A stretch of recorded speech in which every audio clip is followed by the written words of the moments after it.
கர்த்தருடைய பரிசுத்த நாமத்திற்கு மகிமை உண்டாகட்டும்.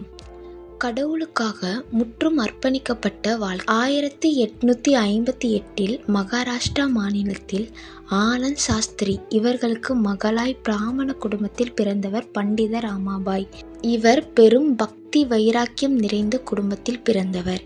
இவருடைய தந்தையார் சமஸ்கிருதம் மற்றும் வேதத்தில் சிறந்து விளங்கியதால் பண்டித ராமாபாய்க்கும் அதனை கற்பித்தார். மேலும் ராமாபாய் கல்வியிலும் தேர்ச்சி பெற்று விளங்கினார்.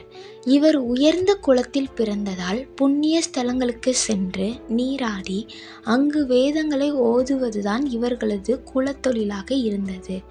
வறுமையின் காரணமாக ராமாபாயின் தாய் தந்தை இறந்து விடுகிறார்கள். ராமாபாயும் அவரது சகோதரரும் இறந்துவிடலாம் என்று தற்கொலை செய்தும் பிழைத்து கொண்டார்கள். 1878 கொல்கத்தாவிற்கு ராமாபாய் செல்கிறார். அங்கு சமஸ்கிருதத்தில் சொற்பொழிவு ஆற்றினதால் சரஸ்வதி என்ற பட்டம் இவருக்கு வழங்கப்படுகிறது. சில நாட்களில் சமஸ்கிருதத்தில் சொற்பொழிவு மற்றும் போதகம் செய்ததால் பண்டிட் என்ற பட்டம் வழங்கப்படுகிறது. இவரது 22ஆம் வயதில் பிபின் பிகாரிதாஸ் என்ற வழக்கறிஞரை திருமணம் செய்து கொள்கிறார். இவர்களுக்கு மனோரமா என்ற பெண் குழந்தை பிறந்தது. திருமணமாகி 19 மாதங்களில் பிபின் காலரா நோயால் மரணத்தை சந்திக்கிறார். பின்னர் ராமாபாய் தன் மகளுடன் பூனேக்கு செல்கிறார். அங்கு ஆலன் என்ற மிஷனரி மூலம் இயேசுவை பற்றி அறிந்து கொள்கிறார். அதன் மூலம் இரட்சிக்கப்பட்டு தன்னை முழுமையாக ஆண்டவராகிய இயேசு கிறிஸ்துவுக்கு அர்ப்பணித்து ஊழியம் செய்ய ஆரம்பிக்கிறார்.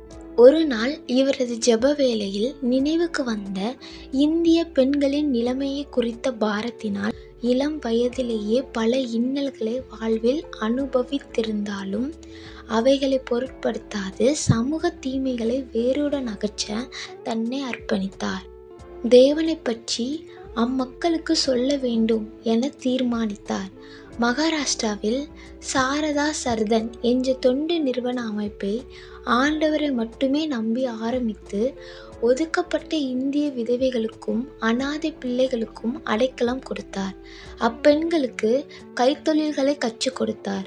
தேவதாசி முறைகளை அகற்ற பாடுபட்டார். இதனால் இந்து பூசாரிகள் ராமாபாயின் விரோதிகளாக மாறினர். சமுதாய கொடுமைகளுக்கு எதிராக பல நூல்களை எழுதினார். மகாராஷ்டிராவில் முதல் பெண்கள் விடுதியை 1809 முக்தி மிஷன் அமைப்பின் மூலம் ஏற்படுத்தினார். பிரதி சதன், சாந்தி சதன் என்ற அமைப்புகளையும் ஏற்படுத்தினார். 1920 முக்தி மிஷன் பொறுப்பை மனோரமாவிடம் கொடுக்கிறார். ஆனால் 1921 மனோரமா இறந்து விடுகிறார். பண்டித ராமாபாய் ஆண்டவரின் துணையோடு நம்பிக்கை தளராமல் வாழ்வில் சறுக்கி விழுந்த பெண்களுக்கு அடைக்கலம் கொடுத்த இந்திய பெண்ணாக திகழ்ந்தார். இந்தியாவிலேயே முதலாக பாலர் பள்ளியையும் ஆரம்பித்தார். கண்ணொளி இழந்தவர்களுக்கு பிரெய்லி எழுத்து முறையை கற்றுக் கொடுத்தார். பண்டித ராமாபாய் ஜபத்தையே தனது சக்தி நிலையமாக கொண்டிருந்தார். மராட்டிய மொழியில் வேதாகமத்தை தந்து ஆயிரம் பெண்களின் வாழ்வில் ஒளியேற்றினார். அடைக்கலமற்றோரின் அன்னையான ராமாபாய் ஏப்ரல் 5, 1922 நிலையான அடைக்கலத்தில் பிரவேசித்தார். என்னை பயன்படுத்தின இயேசு உங்களையும் பயன்படுத்துவார் என்ற ராமாபாயின் வார்த்தைக்கேற்ப கர்த்தர் தாமே உங்களையும் பயன்படுத்துவாராக. ஆமேன்.